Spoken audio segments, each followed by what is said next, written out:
ఒక్కసారి కొమ్మూరి గోల్డ్ కి కాల్ చేయండి. తాకట్లో ఉన్న మీ బంగారాన్ని విడిపించి మార్కెట్ ప్రైస్ కి వాళ్ళు కొనుక్కుని మిగతా డబ్బులు మీకు ఇచ్చేస్తారు. అందరికీ నమస్కారం.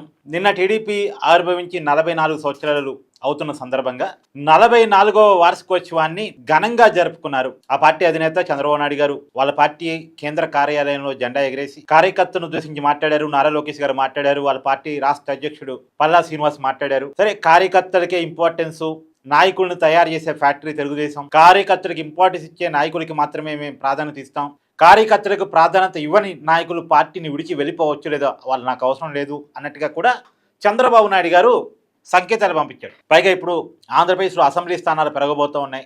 263 స్థానాలకు 175 స్థానాల నుంచి పెరగబోతూ ఉన్నాయి. అందులో మహిళలకు 33% రిజర్వేషన్ రాబోతూ ఉంది. అంటే మహిళలకి దాదాపుగా 87 స్థానాలు రిజర్వేషన్ కింద రాబోతూ ఉన్నాయి. నిజానికి ఇప్పటి వరకు ఆంధ్రప్రదేశ్ అసెంబ్లీలో 175 స్థానాల్లో మహిళల శాతం 12% మాత్రమే. ఇప్పుడు ఏకంగా 87 స్థానాలకు మహిళలు పెరగబోతూ ఉన్నారు. 33% రిజర్వేషన్ ఫలితంగా 263 స్థానాల్లో. సో ఒక మంచి పరిణామం. వీటన్నిటిని కూడా చంద్రబాబు నాయుడు గారు వివరించారు. సరే, ఇదంతా పక్కన పెడితే తెలుగుదేశం పార్టీ 44 సంవత్సరాల ప్రస్థానం గురించి ఒకే రకంగా మాట్లాడుకోవాలి. ఇప్పుడు అనేక రాజకీయ పార్టీలు మన దేశంలో పుట్టాయి, కాలగర్భంలో కలిసిపోయాయి. జాతీయ పార్టీలు మాత్రమే కొంత మనుగడ కొనసాగించగలిగాయి. కాంగ్రెస్ పార్టీ సుదీర్ఘకాలంగా ఈ దేశంలో అధికారంలో ఉంది. ఇప్పటికీ ఆ పార్టీ మూలాలు ఉన్నాయి. ఆ పార్టీ కంటే ఒక మనుగడ ఉంది. కమ్యూనిస్ట్ పార్టీలు క్రమంగా భారత రాజకీయాల నుంచి నిష్క్రమించడం స్టార్ట్ అయ్యాయి. ఇప్పుడు దాదాపుగా కమ్యూనిస్టుల బలం ఒక కేరళ రాష్ట్రంలో మాత్రం అధికారంలో ఉన్నారు. అంతకుముందు పశ్చిమ బెంగాల్, కేరళ, త్రిపుర 3 రాష్ట్రాల అధికారంలో ఉన్నోళ్ళు ఇప్పుడు కేవలం కేరళకి మాత్రమే పరిమితం అయిపోయారు. కమ్యూనిస్టుల బలం దేశంలో పార్లమెంట్లో చాలా స్వల్పం. సరే, బీజేపీ పార్టీ అనంతకాలంలోనే 2 సీట్ల నుంచి అధికారంలోకి వచ్చే స్థాయికి ఎదగటం, ఇప్పుడు మోడీ గారి నాయకత్వంలో బలమైన పార్టీగా బీజేపీ ఉంది. వరుసగా 3 సార్లు అధికారాన్ని సంపాదించింది. 2014, 2019, 2024. ఇది జాతీయ పార్టీ. ప్రాంతీయ పార్టీలకు వచ్చేసరికి చాలా పార్టీలు పుట్టాయి. కొంతకాలం సెంటిమెంట్ ఆధారంగా పార్టీలు కొంతకాలం పెత్తనాన్ని చెలాయిస్తాయి. తర్వాత కాలంలో కాలగర్భం కలిసిపోతాయి. ఫర్ ఎగ్జాంపుల్, మాయావతి పెట్టిన బీఎస్పీ పార్టీ మీ అందరికీ తెలుసు. ఒక టైంలో ఒక హవా క్రియేట్ చేసింది. కానీ ఇప్పుడు ఆ పార్టీ స్ట్రెంత్ ఎంత అంటే ఏదో ఒక పార్టీ కింద తోక పార్టీగా ఆ పార్టీ ఉంటుంది తప్ప ఆ పార్టీకి బలం లేదు. బీఎస్పీ పార్టీ, ఈవెన్ ఆ పార్టీ పుట్టిన ఉత్తరప్రదేశ్లో కూడా ఆ పార్టీ పరిస్థితి. ఈవెన్ సమాజ్వాదీ పార్టీ, ఆ పార్టీ పరిస్థితి కూడా దాదాపు ఏమి లేదు. అపోజిషన్ పార్టీగా ఉత్తరప్రదేశ్లో ఉందిలే కానీ ఒకప్పుడు ఉన్న బలం లేదు. తర్వాత తమిళనాడు రాజకీయాలు, ప్రాంతీయ పార్టీలకు తమిళ కల్చర్ బేస్ మీద ఉన్న పార్టీలు డిఎంకే, అన్నాడీఎంకే, అవి కొంత అన్నాడీఎంకే జయలలిత గారు చనిపోయిన తర్వాత ఆ పార్టీ అస్తిత్వం దెబ్బతింది. ఆ పార్టీగా రాబోయే కాలంలో అధికారంలోకి వస్తా అనేది కళ. క్వశ్చన్ మార్కేగా ఆ పార్టీ పరిస్థితి ఏంటి అన్నది. ఒక డిఎంకే మాత్రం స్టాలిన్ ఉన్నాడు కాబట్టి ముందు తీసుకెళ్ళగలుగుతున్నాడు. అంటే ఇవన్నీ కూడా సెంటిమెంట్ ఆధారంగా లేదు నాయకుడి బేస్ మీద కొనసాగేటువంటి పార్టీలు. కానీ తెలుగుదేశం పార్టీ వరకు వచ్చేసరికి ఇది తెలుగువారి ఆత్మ గౌరవానికి ప్రతీకగా ఉన్న పార్టీగా 4 దశాబ్దాలకు పైగా భారతదేశ రాజకీయాల్లో, కేవలం ఆంధ్రప్రదేశ్ రాజకీయాలే కాదు, భారతదేశ రాజకీయాల్లో తనకంటూ ఒక ముద్ర వేసుకున్న పార్టీ. ఆ పార్టీ పుట్ట గురించి మీకు తెలియాలి. ఇప్పుడు ఎగ్జాంపుల్, బీఆర్ఎస్ పార్టీ అంటే ఒకప్పుడు టీఆర్ఎస్ పార్టీ తెలంగాణ సెంటిమెంట్ ఆధారంగా, తెలంగాణ భావాజాలం ఆధారంగా పుట్టిన పార్టీ. ఆ సెంటిమెంట్ బలంగా ఉన్నంతకాలం ఆ పార్టీ ఉంటుంది. ఆ పార్టీ నాయకుడు కేసీఆర్ ఇమేజ్ బలంగా ఉన్నంతకాలం ఆ పార్టీ ఉంటుంది. కానీ ఇప్పుడు అధికారం కోల్పోయి ఆ పార్టీ కూడా ఏ రకమైన ఇబ్బందులు ఉందో మనం చూస్తున్నాం. అదే వైసీపీ పార్టీ చూడండి, రాజశేఖర రెడ్డి గారు చనిపోయిన తర్వాత అప్పుడు కాంగ్రెస్ వ్యతిరేకత కూడా రావటం, రాజశేఖర రెడ్డి గారి సింపతిలో నుంచి ఎదిగిన పార్టీ. కానీ తెలుగుదేశం అలా కాదు. తెలుగువారి ఆత్మగౌరవానికి ప్రతీకగా పుట్టిన పార్టీ. 1978 నుంచి 1983 మధ్య ఉమ్మడి ఆంధ్రప్రదేశ్లో కాంగ్రెస్ ముఖ్యమంత్రులు దాదాపు 5గురు మారారు. మరి చెన్నారెడ్డి, తర్వాత టంగుటూరు అంజయ్య, తర్వాత బోనం వెంకటరామరెడ్డి, తర్వాత కోట్ల విజయభాస్కర్ రెడ్డి, ఇలా వరుసగా 2 సంవత్సరాలకు ఒకళ్ళు మారటం, నలుగురు ముఖ్యమంత్రులు మారటం. ఈ ముఖ్యమంత్రులు ఎందుకు మారుతున్నారు అంటే ఢిల్లీ అధిష్టాన పెద్దలకి గులాంగిరి చేసే వాళ్ళే నాయకులుగా ఉంటారు. ప్రత్యేకించి టంగుటూరు అంజయ్యని ముఖ్యమంత్రిగా మార్చినటువంటి రోజులు తెలుగు వాళ్ళకి చాలా అవమానకరం. రాజీవ్ గాంధీ ఆంధ్రప్రదేశ్ వచ్చాడట, మన రాష్ట్రానికి, ఉమ్మడి రాష్ట్రానికి వచ్చాడు. వచ్చింటేనో సరిగా రిసీవ్ చేసుకోలేదట, సరిగా గౌరవం ఇవ్వలేదట. సరిగా గౌరవం ఇవ్వలేదు అనే కారణం చేత ముఖ్యమంత్రిని మార్చారు. ఎంత అవమానం అండి! సరిగా రెస్పెక్ట్ ఇవ్వలేదనే కారణం చేత ముఖ్యమంత్రిని మార్చారు. అంటే ముఖ్యమంత్రి పోస్ట్ అనేది ఢిల్లీ అధిష్టాన పెద్దలకు గులాగిరి చేయాలి, వాళ్ళకు వచ్చినప్పుడు లేచి నిలబడాలి, వాళ్ళకి పాదాలు ఒత్తాలి అన్నట్టుగా తయారైంది కాంగ్రెస్ పార్టీలో. రాజకీయం అనేది జనాలకు దూరంగా, డబ్బులున్న వాళ్ళకి దగ్గరగా, కొన్ని సామాజిక వర్గాలకు మాత్రమే పరిమితమైనటువంటి పరిస్థితుల్లో తెలుగు వారికి జరుగుతున్న అన్యాయాన్ని గమనించి, నార్త్ పెత్తనాన్ని గమనించి, తెలుగు వాళ్ళ పట్ల ఉన్న చిన్న చూపుని గమనించి తెలుగు నటుడిగా ఉన్నటువంటి ఎన్టీ రామారావు 1982లో తెలుగుదేశం పార్టీని పెట్టాడు. అప్పటికే 2 సంవత్సరాలుగా రాజకీయాల్లోకి వస్తే ఏంటి ఎలా ఉంటుంది అనేది ఎక్సర్సైజ్ చేసి మొత్తాన్ని 1982లో డేర్ చేసి పార్టీ పెట్టారు. పార్టీ పెట్టినప్పుడు ముఖానికి రంగులు వేసుకునేవారు రాజకీయాల్లో ఎక్కడ క్లిక్ అవుతారు అనేది కాంగ్రెస్ నాయకుడు ఎన్టీఆర్ గారిని ఉద్దేశించి చేసిన కామెంట్. కానీ ఆ పార్టీ పెట్టిన 9 నెలల్లో, అంటే ఒక పిండం కడుపులోకి వచ్చి బిడ్డగా మారి బయటకు వచ్చేసరికి 9 నెలలు పట్టింది అంటారు. 9 లేదా 10 నెలలు పట్టింది కదా. అలాగే తెలుగుదేశం పార్టీ ఆ పార్టీ పుట్టి జనంలోకి వెళ్ళి అధికారం సంపాదించడం 9 నెలల్లో సాధ్యమైంది. అంటే తెలుగుదేశం పార్టీ పుట్టి పెరిగి జనంలోకి వెళ్ళి జనాదరణ పొంది అధికారం రావడం 9 నెలల్లో జరిగిపోయింది. ఇది ఒక రికార్డు. ఇప్పటి వరకు ఈ భారతదేశ చరిత్రలో అంత తక్కువ కాలంలో అధికారంలోకి వచ్చిన ఇంకొక రాజకీయ పార్టీ లేదు అంటే తెలుగుదేశం పార్టీ గొప్పతనం మనం అర్థం చేసుకోవాలి. సరే, 83లో అధికారంలోకి వచ్చారు, ఎన్టీ రామారావు ముఖ్యమంత్రి అయ్యారు.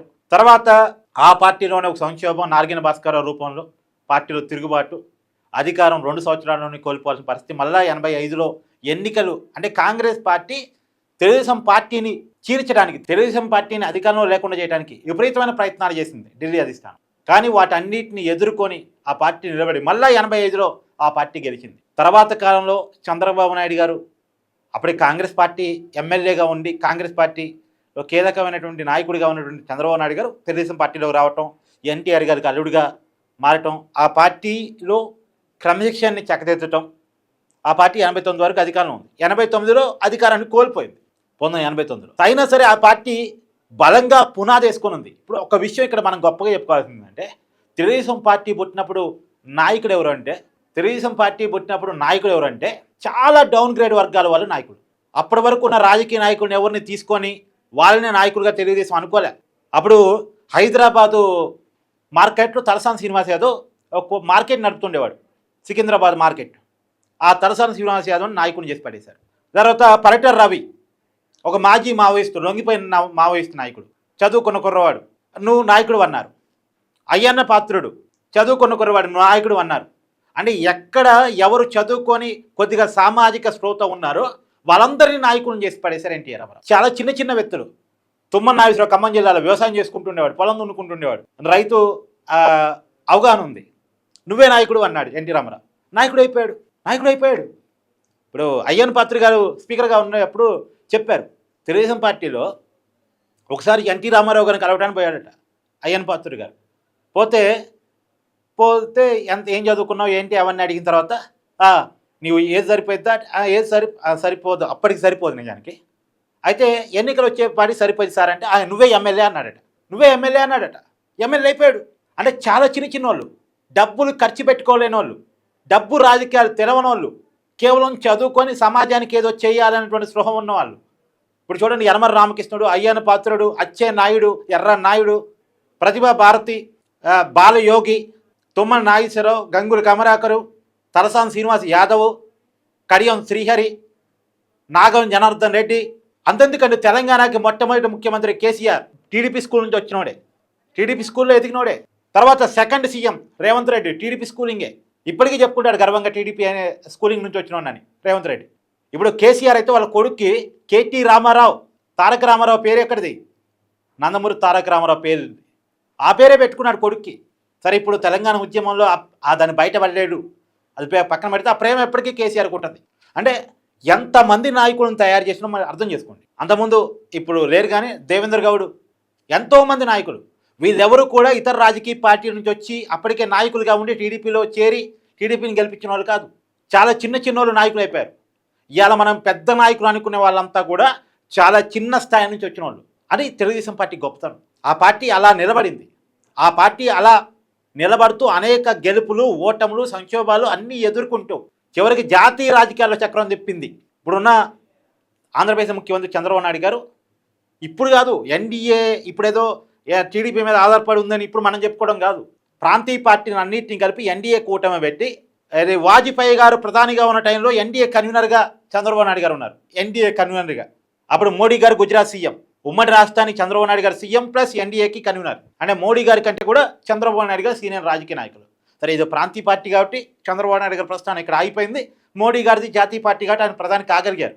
అంటే తెలుగుదేశం ప్రస్థానం గురించి ఒక టైంలో లోక్సభలో కాంగ్రెస్ కాక ఎక్కువ మంది ఎంపీలు ఉన్న రెండో పెద్ద పార్టీగా టీడీపీ ఉంది ఒక టైంలో. కాకపోతే ఎంత అవునన్నా కాదన్నా ఈ ఉమ్మడి రాష్ట్రంలోనే తెలుగు వాళ్ళ మాత్రమే కదా పోటీ చేసే టీడీపీ, మిగతా చోట పోటీ చేయదు కదా, ఇక ప్రాంతీయ పార్టీ కదా, ఇక ఆ పరిమితుల్లో ఉండిపోయింది. కానీ బలంగా పునాదేసుకుంది, బలమైన పునాదేసుకుంది. తెలుగువాడంటే ఏందో ప్రపంచానికి చాటింది. చంద్రబాబు నాయుడు గారు నాయకత్వంలోకి అంటే 95 తర్వాత అది సంక్షోభం అంటారు, వెనుపోటు అంటారు, రకరకాల క్రియేట్ చేస్తారు. కానీ టీడీపీ పార్టీని ఆ రోజున ఎన్టీ రామారావు గారు ఆరోగ్యం బాగలేని రోజుల్లో, లక్ష్మీపార్వతి గారు దాన్ని పార్టీని టేక్ ఓవర్ చేయడానికి ప్రయత్నం చేస్తున్న రోజుల్లో పార్టీని తన హ్యాండ్ ఓవర్ చేసుకొని పార్టీని కాపాడిన విధానం కూడా ఇక్కడ మనం ఖచ్చితంగా చెప్పుకొని తీరాలి. ఆ రోజు జనం దాన్ని ఒప్పుకున్నారు. 96లో చంద్రబాబు నాయుడు గారు ఆ పార్టీని తన హ్యాండ్ ఓవర్ చేసుకున్న తర్వాత 99లో మళ్ళీ చంద్రబాబు నాయుడు గారు తిరిగి గెలిచారు. తర్వాత 2004లో ఓడిపోతే ఇక ఎక్కడ టీడీపీ అయిపోయింది అన్నారు.